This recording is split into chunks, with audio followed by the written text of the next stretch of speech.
and welcome to the Q&A. Now, I am about to get all the questions up, but before I do, I'm going live on the Lawn Fitness page tonight because I wanted to give you a little bit of a flavour for what we do at the online squad. And this is something that we do in addition. So we do a bit of a deep dive, a Q&A every other week, answering everyone's questions. And this goes out to the wider squad, and it is everything to do with health, fitness, well-being related. And if you are somebody who wants to improve your fitness, feel good going into summer, maybe you want to lose a few pounds, you want to shape up so you can get the summer vests out, so you can feel more confident in your shorts, whatever it might be for you, if that's you, then we are closing our doors this weekend and you need to hop on it ASAP. You will be coming into a wonderful, wonderful, supportive community that want to help you, just feel better in yourself, because when you feel better in yourself, it resonates out into every other aspect of your life, your relationships, your job. You turn up as a wife, a better partner, a better mum, a better colleague, a better daughter. You just bring out the best in yourself when you show up as your better self, through looking after you, looking after number one. So all you need to do is comment here, shape up, or you can head to the website, lawnandmariefitness.co.uk, and you can fill in the application form there and we will get in touch with you. Now, I need to tell my squaddies that I'm live on the page. I tried to go live in both at the same time and the sound wasn't working, so I am now on my phone. So I'm just gonna say, squaddies, I'm on my page. Squaddies. I'm not very fast at typing, the LMF. I'm on the LMF page. Smiley face.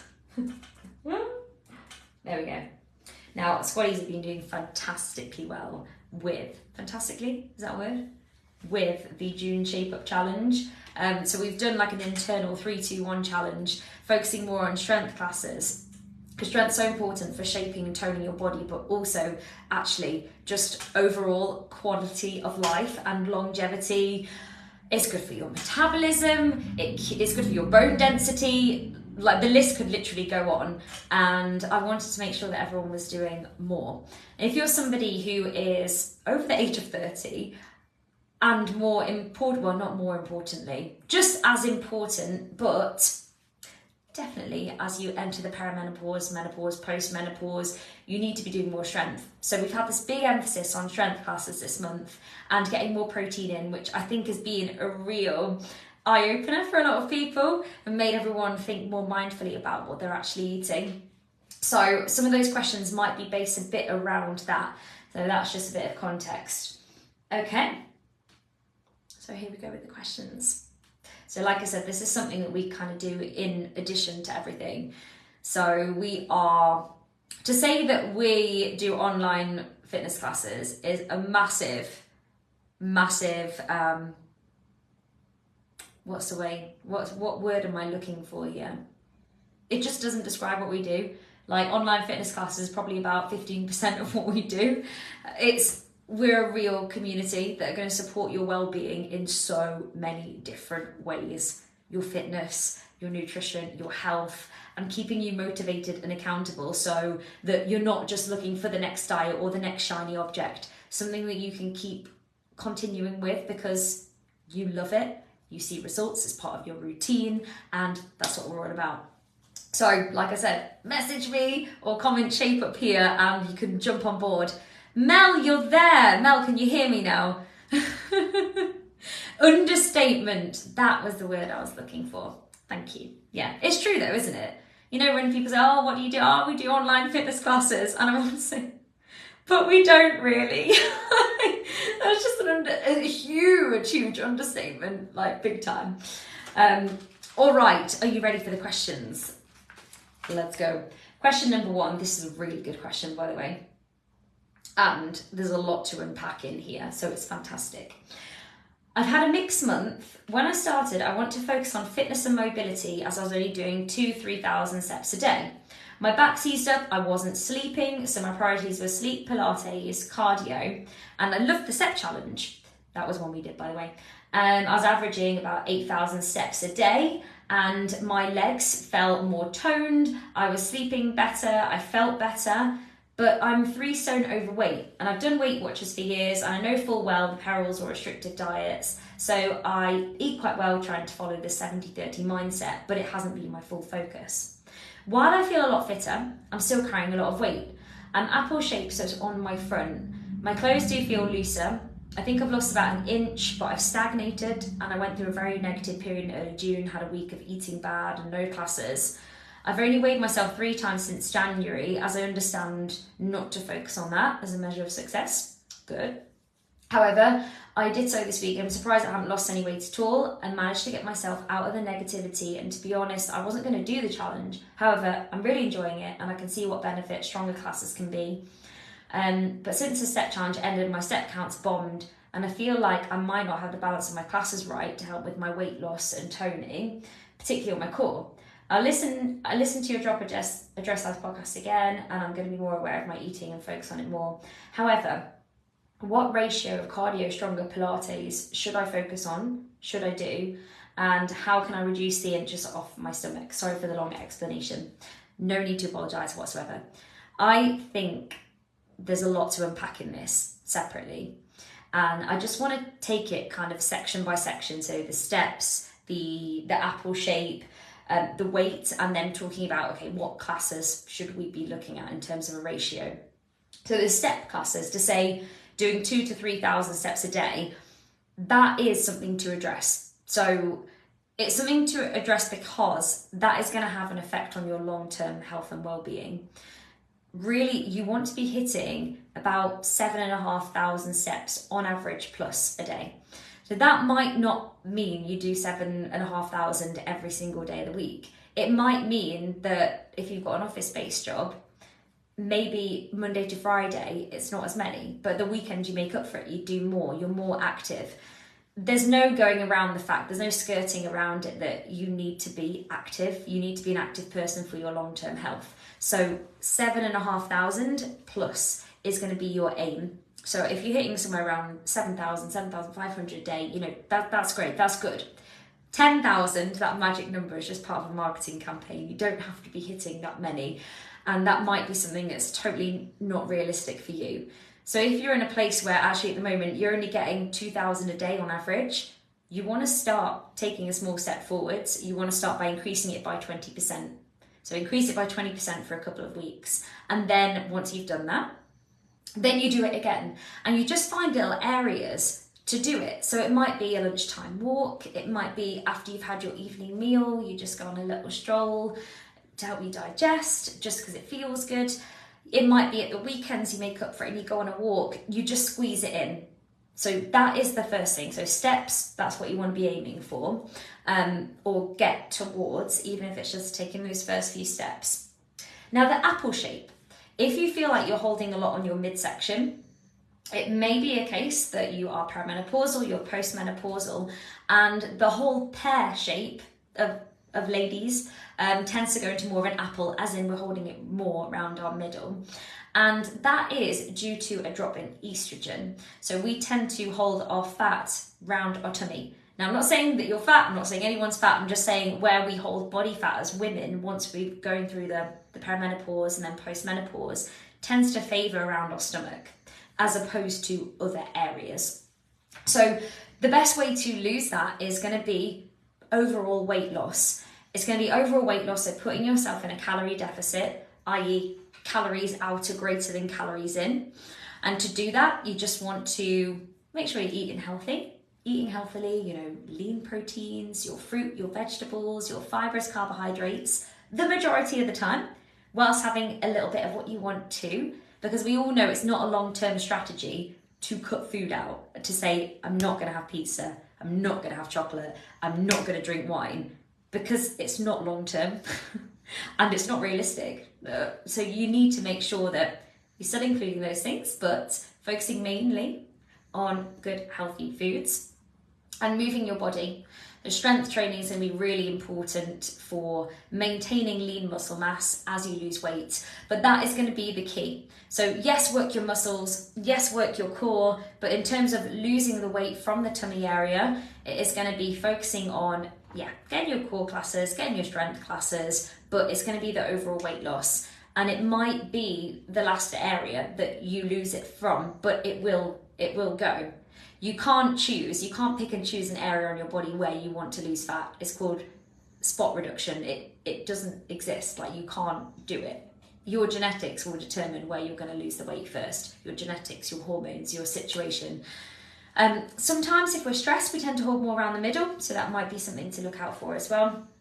But that's in terms of the apple shape, what to do about that.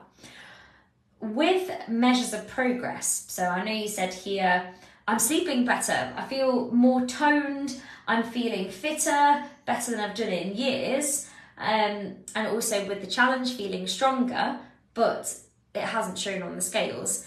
Now, this can be a number of different things. So this particular lady, I'm keeping these anonymous, so if anyone sends me a question, by the way, keep it anonymous. So from January until now, so that's half a year, this particular lady has started exercising with us more. There might be quite a lot of muscle mass in there, and muscle is denser than fat. So that's not going to show on the scales, but in terms of your overall body shape, it will. So that's one thing to be wary of. Now, being so here I said 3 stone overweight, of course, like, if there's been a bit of a stagnation in the weight, we want to keep that going, right? We want to keep it rolling. If you are gonna measure your progress, this is how I would do it. I would take a multifaceted view. You need to be measuring, are you sleeping better? How are you eating? What are your energy levels like? What's your strength progress? Like, are you doing more strength classes than before? Are they starting to feel easier? Can you lift heavier? They're really important measures of progress. In terms of the weight side of things, you cannot just take isolated weights from random points in the year. It does not work like that. Our weight fluctuates so much. If you're going to do that and you're going to measure your weight, it needs to be weighing yourself every single day at the same time of day, same circumstances, as in maybe first thing before you get up, before you've gone to the toilet, before you've had your breakfast. Every single day, same time. Take the lowest weight of the week and compare that over the weeks. Then that will take out some of those wild fluctuations that we have for various different reasons. That's what you want to do. Or you don't at all. Like, if a number on a scale really affects your motivation, affects how you feel about yourself, and you're putting your self-worth on a number, which should never happen, never do that, then don't weigh yourself. It's not a useful measure for you. Then you could take progress pictures and do them 6 to 8 weeks between each other, and take a photo in your underwear and measure your progress that way. But I would just measure your progress in lots of different ways, because let's not deny, you made some serious progress here, as in like actual life-changing progress, which is fantastic. So let's think about things that we have done as well. And then to get things ticking forward again, to get things moving forwards, it sounds like great sticking with classes, trying to up the steps a little bit more if the step count is bombed. See where you can get those snackable steps in, and look at reducing portion sizes. Getting consistency with your diet, so you're having pretty much the same thing every day. Maybe you switch out your piece of fruit for a different one. Maybe you switch out your protein source, so one night you might have chicken, the next night you might have a piece of salmon. But keeping consistency so you know where you are.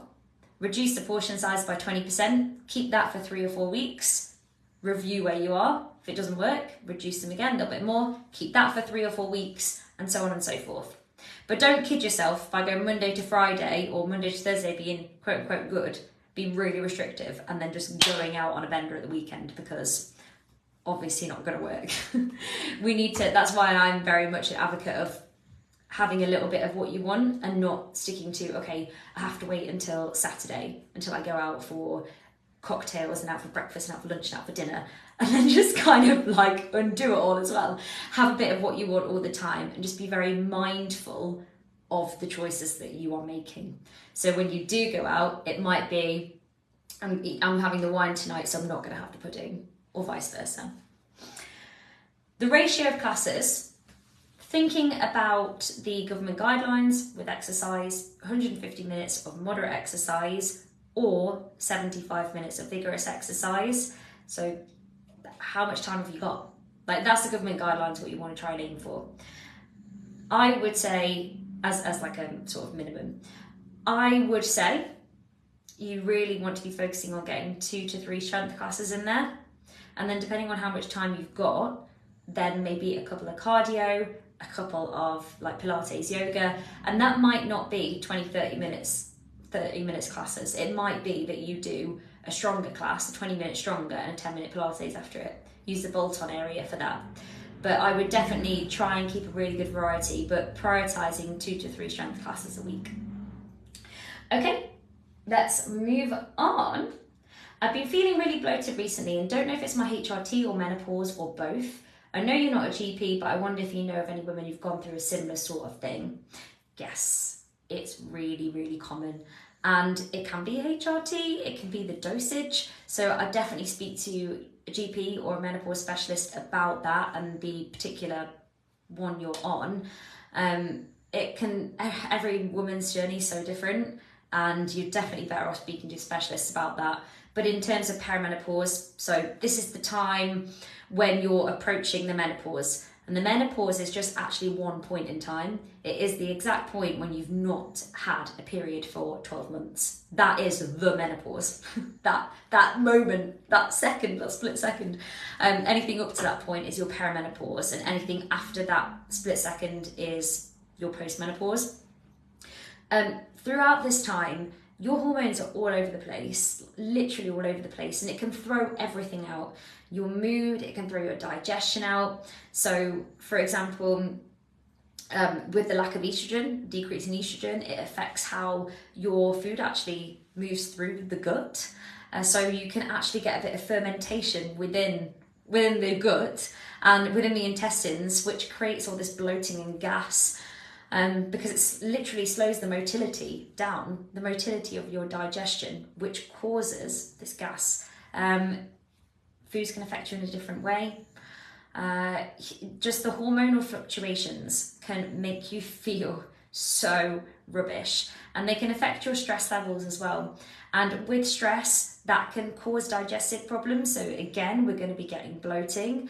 It can increase your cortisol, and there are links with where you hold fat and cortisol, as in around the stomach. It has been linked. And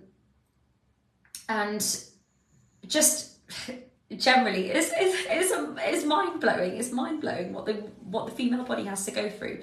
But let's talk about the whole feeling really bloated thing. What can you do about it? Of course, number one, you can go and speak to a GP, menopause specialist about HRT. Is there anything else you can do? Can you change your dosage? Do you need to come off it? Like, what can you do?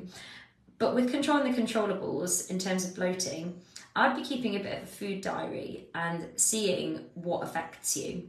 Because you might find that when you go through the perimenopause, foods affect you differently to how they used to. So some foods that you used to be absolutely fine on, maybe you're not so much anymore. It might be a case that you need to sit down, you need to chew more to help your body break down the food, so the enzymes break down the food in your mouth before you swallow. Like, how are you eating? Are you eating in front of a screen? Are you stressed? Are you eating really fast? Slow down. It might be a case that you need to drink more water. And also, one thing that we have been doing is we have been doing the protein challenge. And if you've upped your protein recently, that might have a bit of an effect. And I'll talk about that a bit more in a moment, but that might be having a bit of an effect. So I would be avoiding foods that cause a lot of flatulence as well. Eating slower, chewing properly, making sure you're having enough water, and doing things that are going to help reduce your stress. It might be a case that you need to do a little bit more yoga or meditation just to bring the stress levels down a bit. Okay, next question. So, why is Pilates counted as a holistic class when it's all about core strengthening? This is a really good question. It is a holistic class because holistic encompasses more than just your body. It's a mind-body class. So it improves your posture, how you're literally holding yourself. It improves your stress levels. With Pilates, you have a lot of breath work like yoga. So you're using breath to enhance the movement. It's just an all-round mind-body class. So yes, one important part of Pilates is core strengthening, but it's not the only important part. A lot of it is to do with the way that you're breathing, the flexibility side, the mobility side, the improving your posture. There's so much to Pilates. It's not like where you do a strength class and you're working an isolated group of muscles. It's like a full body. It's all round body, but all round mind as well. So to call it a strength class wouldn't be doing it justice, and it wouldn't be like, yes, it does core strengthening, but also Pilates, so much of it is about your mobility, so much of it and your flexibility, and the whole, connecting the breath and the movement together. It's not just core strength. So that's why it's holistic. And it's a little bit similar to how somebody said, well, can I use cycle as one of my strength classes because, it works my legs and it does shape my legs. Yeah, like there's definitely an element of that in it. If you do a lot of cycling, your legs will get stronger, but it's not primarily a strength class. It's primarily a cardio class. Do you see what I mean? It's that kind of thing. I hope that answers the question. But yes, it's got that in it, but that's not its primary function. You know what I mean? Anyway, next question. And also, for the purpose of the strength challenge, as in we're trying to do classes that are going to shape and tone your whole body using resistance. If you did Pilates 3 times a week, it is not going to have the same effect as if you did stronger 3 times a week in terms of improving the strength in your all-round body. So just a bit of food for thought. Not that it's not important, because it is. It's very important. In Stronger, my knees really hurt when I upped the weight on the bar this morning. It was during squats. I took the extra weight off and it slightly improved, but I still found it really difficult. Am I doing my squats wrong? Okay, it could be a number of things. So it could be the fact that maybe your form's slightly out. Where are you positioning your knees? Are you pushing your knees forward? Are the knees coming inwards? How, if your knees are collapsing inwards, you're going to be putting a lot of pressure on the inside of your knees. If they're tracking too far forwards, like the front of your knees, are you hinging from the hips before you bend your knees to really get down into the squat? Have you got even weight distribution between your feet? Are you pressing through the heels and the ball of the foot, or is the weight mainly on the ball of the foot? Again, kind of pushing on your knees. So these are all little things to be thinking about. Maybe it could be the fact that you're fatigued, so your posture and your movement is slightly out, so you're not quite holding the weight in the right place. I would say form first and foremost. So you want to be doing squats that feel comfortable. And if that means dropping your weight for a little bit until you get them feeling comfortable and then increasing your weight, then so be it, because that's going to be more important. So good quality. And if you're thinking it might be something to do with my form, then just send me a little video of you doing it, like from the side and from the front, so I can see what you're doing, and then I might be able to have a look and be like, I think that's it. But it can be for a number of different reasons. But maybe some of those things are something to have a little look at as well. Where are your knees? Where is your weight distribution? Are you hinging? Are you pushing your hips backwards before you sit down? How are you holding yourself when you do a squat? Have you filmed yourself, and have you done it in a mirror as well? Or is it just because you've been doing a lot recently and actually your knees are pretty fatigued and you've just added that extra weight on and it's just been the final straw for the knees? All these things. Okay, I'm doing 3 Stronger class a week and 100 grams of protein a day, but I feel bigger in the tummy, middle torso than before. Legs and butt better, but tummy isn't going anywhere and feels bigger. Do I need to change a thing? I feel like it's the amount of food or meals that I'm eating. I usually do the 18.6 and the 19.5 fast, etc., and sometimes 5.2, which gets the middle area weight off. Now, if that's the case, it's not the fact that it's middle weight area, it's just the fact that you're getting some bloating, right? So if you say that when you fast, the bloating kind of goes, then that seems to be what it is. If you are not used to eating this much protein, there is a chance that you will be getting bloating, and it depends what you've been eating as well, and what you've been eating alongside the protein. And I would be trying to get like the most efficient sources in there. So for example, like your lean chickens, for like if you're trying to get your protein from plant protein, then there's a lot of fiber in there as well. So to get 20 grams of protein out of a piece of chicken versus out of some lentils, like you've got to have a lot of lentils, right? That's going to cause bloating. So one, how are you getting your protein? Two, if you've been having things like protein shakes, protein bars, protein powder, that can cause a lot of bloating. For some people it's the lactose, so the whey protein, if you're a bit lactose intolerant, or maybe your body's just not really used to it, it can be that. It can be some of the sugar alcohols that they put in them, so things like sorbitol, that can affect some people, some of the flavourings, that they do to basically keep the calorie content down but the sweetness high. So that can sometimes have a bit of an effect on people. And yeah, your body struggles to fully absorb them, and then that can produce quite a lot of gas. It could be the fact that you're not having enough water alongside the protein. So your body does need more water if you're having more protein as well. So it can be any of those things. So I would be thinking about, okay, I'm feeling bloated, what could be causing it? And kind of what I was talking about earlier, like, can you drink more water? Can you make sure that a conscious effort you're having more water? Can you make your protein sources more efficient? Can you have a look at what you're eating alongside the protein? Are you stressed at the moment? Are you sleeping enough? Are you actually chewing your food properly? And sometimes when you do up your protein, there is a little bit of an adjustment period for your body to get used to this, but it will get used to it, and it won't stay this way as well. But it is quite common when you first up your protein that you might be feeling a little bit bloated, just as your body's kind of getting used to this. It's a change in diet, isn't it? Sometimes, when you go away and you eat different foods and you find that you can't go to the toilet for a few days, or you really, it's the other way around. It's just your body starting to adjust. And also, if you haven't been having enough water alongside your protein, maybe you are feeling a bit constipated, and that's not going to help with the bloating and the gas as well. So adjustment period, water, stress, efficient protein sources, and making sure you're having things that are like easily digestible. And what are you having alongside them? I think that covers everything. Yeah. But that covers everything. And it's great as well to see that you're feeling the difference. You are feeling the difference in like your legs and butt. Perfect. Great. We want to get stronger, right? And just see what works for you. Like in terms of when your eating intervals are, just do what works for you. But it's all the experiment, isn't it? It's good.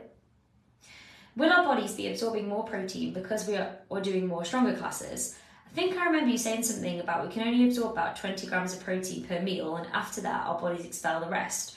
So it's good to spread the protein throughout the day and not have it all in one meal. Now I'm hitting 100 grams of protein a day. Most of our meals are 20 grams or over. Firstly, is it okay to have more than 20 grams of protein? Secondly, since joining the squad, I found that eating 3 meals and leaving 3 to 4 hour gaps between the meals works for me. In the protein challenge, I'm finding adding in protein hits between meals and also sipping on protein shakes throughout the morning. I'm aware that I'm not leaving 3 or 4 gaps in between for my digestive system to have a rest or to get hungry. Should I take time to get all the protein in at meal, or is it best to keep grazing on protein all day? For example, do I have my protein breakfast and a protein shake all together in one sitting, and lunch and protein snack together? I feel like I'm constantly eating. So if I had 30 grams of protein in 3 meals, would I absorb all of it? Or am I expelling it? Okay, that's a really good question. Now, you don't necessarily expel it all. This is what happens. So protein synthesis it's maxed out at about 20 to 25 grams of protein per meal, per sitting. So that means that your body, basically when you have protein, it is broken down to amino acids and your body uses that to repair muscles. And it's so, so important. Like your body is constantly going through a process of this. And particularly if you are an active person, you know, protein synthesis is going to be really, really important to keep your muscular tone, to increase your muscular tone, and to make sure that you're actually, you know, reaping the benefits of your workouts too, if that's your aim. And also it's so important that as we get older, our bodies find it harder to absorb protein, and arguably we need to be making sure that we're having more. But protein synthesis is maxed out at around about 20 to 25 grams per meal. The rest of the protein, sometimes it is used for your immune system, your hormone function, your enzymes, in so many different ways. So your body actually puts as much as it possibly can, like the body is so clever, to use within your body. And then sometimes it uses it as an energy source as well. So you're not getting rid of it. What you are actually getting rid of is the nitrogen component of it. So you pee that out, your body, again, is very, very clever and it gets rid of what it doesn't need or want. But it doesn't mean that, say, if you had 30 grams that it's wasted. It would just be used in other areas of your body. So, no, it's not necessarily wasted, but likely not going to be used towards repairing your muscles. So, yes, you can. If you wanted to, you want to have 30 grams of protein, that's absolutely fine. Just bearing in mind that protein synthesis is maxed at research says round about 20 to 25 grams per meal. Okay. They use it for like your cell structures and everything. It's so clever. Final question. Oh no, 2 questions. I struggle with hypermobility in my shoulders. Is there an alternative to flies? So this is like the reverse fly. I would say a bit more of a bend in the elbow, just so that you have a little bit more tension on your muscles. I would go lighter.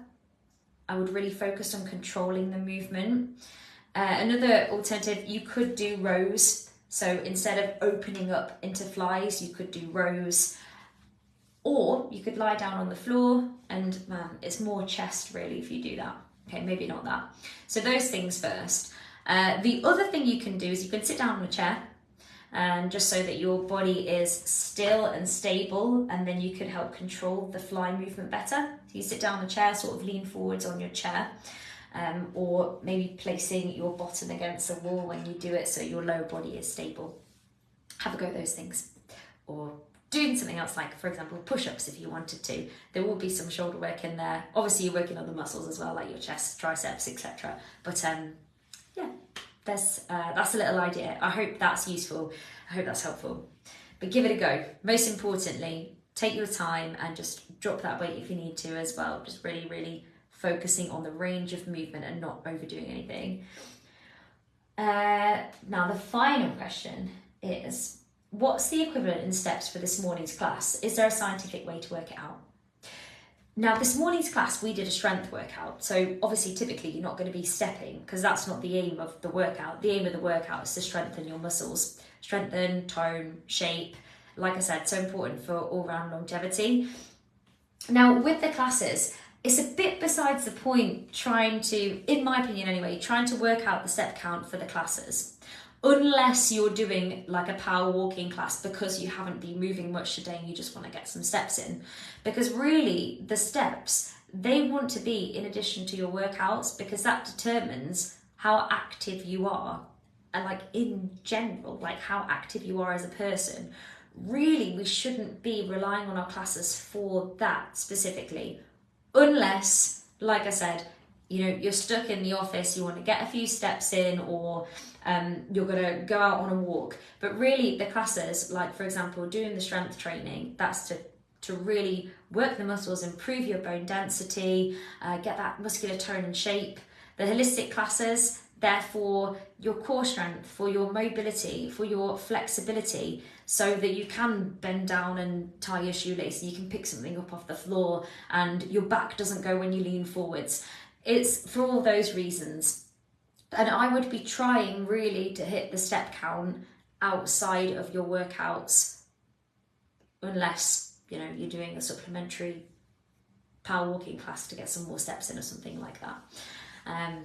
But yeah, I hope that makes sense. Just because we want to move our bodies in general to, well, for all-round well-being, for your heart health, for your all-round well-being, just for a good quality of life.